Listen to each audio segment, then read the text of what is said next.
सो hey guys, कैसे हैं आप सभी लोग। Welcome back to my channel AG Manga World. तो यार माय डीमन वाइफ की एक और बिल्कुल नई एपिसोड के साथ हाजिर हूँ, जो कि होने वाला है एपिसोड नंबर 152। लेकिन शुरू करने से पहले अगर आप लोगों ने अब तक मेरे चैनल को सब्सक्राइब नहीं किया है तो पहले जाकर के चैनल को सब्सक्राइब कर लीजिए, शुक्रिया। एंड शुरू करते हैं हमारा आज का ये वाला एपिसोड। तो इस वाले एपिसोड की स्टार्टिंग भी वहीं से होती है जहाँ से कि हमारा पिछला एपिसोड खत्म हुआ था। एक्चुअली टीचर ने अपने बो एंड एरो से जियांग के होलोग्राम के ऊपर अटैक किया था, जिसके की वजह से जियांग का होलोग्राम भी वहाँ से डिसअपेयर हो गया था। अभी नेक्स्ट सीन हमें एक लेबोरेटरी का दिखाया जाता है जहाँ पे कि डार्क उल्लू एक ग्लास की बनी प्रिज्म में कैद होता है, मगर साथ ही वो वहाँ पे बैठा अपनी पावर्स को कंडेंस भी कर रहा होता है। उसके बाद डार्क उल्लू जैसे ही अपनी पावर्स को कंडेंस करने के बाद अपनी आंखों को खोलते हुए अपनी कंडेंस की पावर को रिलीज करता है, तो उसकी पावर के इम्पैक्ट से वो ग्लास का बना प्रिज्म पूरी तरीके से टूट जाता है। डार्क उल्लू उसकी कैद से इजीली बाहर निकल आता है। साथ ही डार्क उल्लू बाहर निकलते हुए कहता है कि तुम्हें क्या लगा था कि क्या कोई ऐसी चीज मुझे यहाँ पर ट्रैप करके रख सकती है। मैं तो यहाँ पे इसलिए हूँ क्योंकि एम्पायर में इतना इजीली घुसना और यहाँ पे आकर के कुछ भी कर पाना बहुत ही ज्यादा रेयर है। इतना कहते ही डार्क उल्लू एक ग्लास टैंक की ओर देखता है, इसके के अंदर शायद से कोई वेनम टाइप की स्पीसीज होती है। उसे देख डार्क उल्लू उससे कहता है कि मेरे दोस्त, मैं जब से यहाँ पे आया हूँ मैं तब से तुम्हें नोटिस कर रहा हूँ, तुम सच में काफी ज्यादा एक्टिव हो। तभी इधर डार्क उल्लू को देख करके स्पीसीज टैंक से बाहर निकलने के लिए टैंक को पीटते हुए डार्क उल्लू को इशारा करने लगती है, जिसे देख डार्क उल्लू उससे कहता है कि तुम चाहते हो कि मैं तुम्हें बाहर निकाल दूं। चलो ठीक है, मैं इस चीज के लिए रेडी हूँ, मगर लेकिन जैसे ही मैं तुम्हें यहाँ से बाहर निकाल दूंगा वैसे ही तुम्हें मेरे कहे गए सारे ऑर्डर्स को ही मानना होगा। इतना कह करके डार्क उल्लू उसे बाहर निकालने के लिए आगे बढ़ता है, लेकिन तभी सीन रीजेंट की ओर दिखाया जाता है, जो कि बाहर अपने एम्पायर की छत पर खड़ा होता हुआ कहता है कि मुझे इस बात की बिल्कुल भी उम्मीद नहीं थी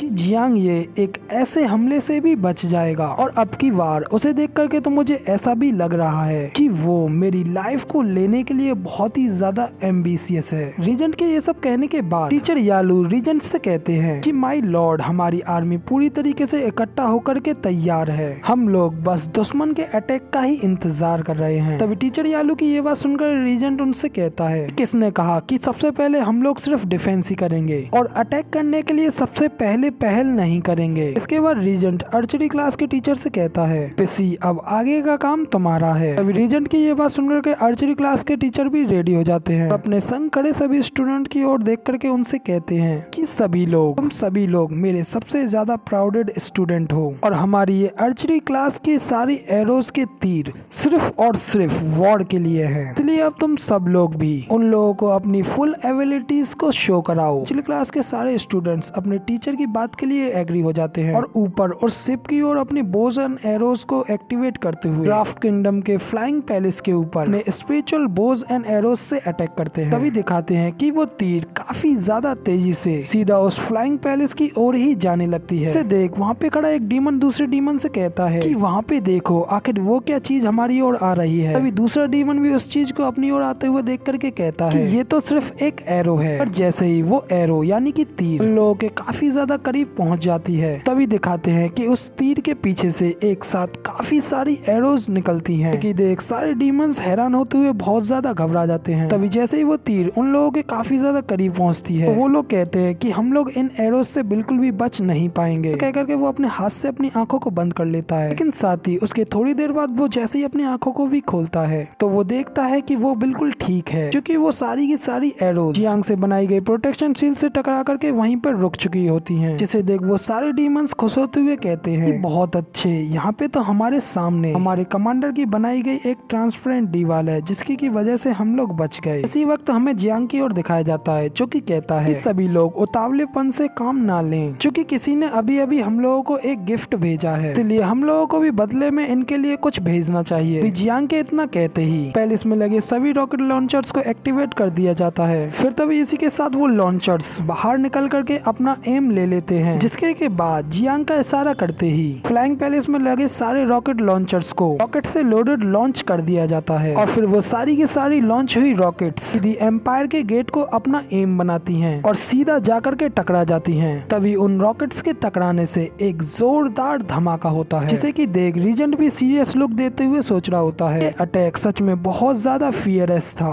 सच में जियांग एक ट्रूली टैलेंटेड पर्सन है, मगर लेकिन क्योंकि जियांग के किए गए अटैक से एम्पायर की दीवारों को ज्यादा नुकसान नहीं पहुंचा होता है क्योंकि दीवारों को अरे फॉर्मेशन से प्रोटेक्टेड किया जाता है। तभी हमें दीवारों के अंदर का भी सीन दिखाते हैं कि सभी लोग अपनी अरे फॉर्मेशन को एक्टिवेट करते हुए एम्पायर की दीवार को प्रोटेक्शन दे रहे होते हैं, मगर वो लोग भी जियांग के किए गए अटैक को देख कर काफी ज्यादा परेशान होते हुए कहते हैं कि सच में जियांग के किए गए इस अटैक से एम्पायर की सारी दीवारें पूरी तरीके से कांप रही हैं, इसलिए जितना ज्यादा हो सके हम लोगों को उतना ज्यादा इन दीवारों को होल्ड करके रखना होगा। वो सब ये सब बातें कर ही रहे होते हैं कि तभी उनमें से एक लड़की दूसरे लड़के से पूछती है कि तुम्हें आखिर क्या हो रहा है। तो बदले में वो लड़का कहता है कि पता नहीं मुझे क्या हो रहा है, अचानक मुझे बहुत ज्यादा नींद आ रही है। और लड़के की इतनी बात सुनते ही वो लड़की सीधा जमीन पर गिर जाती है और कहती है कि मैं ये आगे और नहीं कर सकती। और ये सब देख वो लड़का कहता है कि लालत है, इस तरीके से तो ये मैजिक सर्कल पूरी तरीके से बेकार हो जाएगा। इधर बाकी के बच्चे लोगों की ओर भी दिखाया जाता है और वो लोग भी अपने ऊपर से कंट्रोल खो रहे होते हैं। तो वो लड़का अपने आप को ऐसा देखता हुआ कहता है कि क्या ये कोई हिप्नोसिस स्पेल है। वो लड़का इतना कहता ही है कि तभी वो अपने सामने बाई एमरे को आता हुआ देखता है। तभी बाई एमरे उस लड़के से कहती है कि तुम इसे ज्यादा देर तक होल्ड करके नहीं रख पाओगे, अगर तुम्हें अभी तक टिका हुआ देख करके ऐसा लगता है कि तुम ही इन सब में सबसे ज्यादा पावरफुल हो। तो वो लड़का कहता है कि आखिर तुम क्यों। बाई एमरे कहती है कि दुर्भाग्य से इसके लिए मैं तुम्हें कोई रिवॉर्ड नहीं दे सकती और ना ही कोई आंसर। तभी बाई एमरे के इतने कहते ही वहाँ पे प्रिंसिपल भी आ जाते हैं और वो कहते हैं कि मेरे द्वारा डिजाइन की गई जादुई घेरे को नष्ट होते हुए देखना बहुत ज्यादा बुरा लग रहा है, लेकिन इस तरीके से जियांग ये और बाकी अन्य सभी एम्पायर के ऊपर आसानी से अटैक कर सकते हैं। तभी इधर फिर से फ्लाइंग पैलेस का सीन दिखाया जाता है। वहाँ पे चेयर पे बैठा एक बोना जियांग से कहता है कि कमांडर हमारी तरफ से किए गए अटैक को उन लोगों ने डिफेंड कर लिया है। तभी ये सुनकर के जियांग फिर से उससे कहता है कि फिर से एम्पायर के गेट के ऊपर हमारे सारे रॉकेट लॉन्चर्स से अटैक करो और एम्पायर के गेट को पूरी तरीके से ब्लास्ट कर दो। लेकिन जियांग के इतना कहते ही हमारा ये वाला एपिसोड यहाँ पे कंप्लीट हो जाता है। अब वीडियो पसंद आई हो तो लाइक शेयर कमेंट सब कुछ कर डालना और मैं मिलता हूँ इसके नेक्स्ट एपिसोड में। तब तक लिए टाटा बाय बाय, फिर मिलते हैं।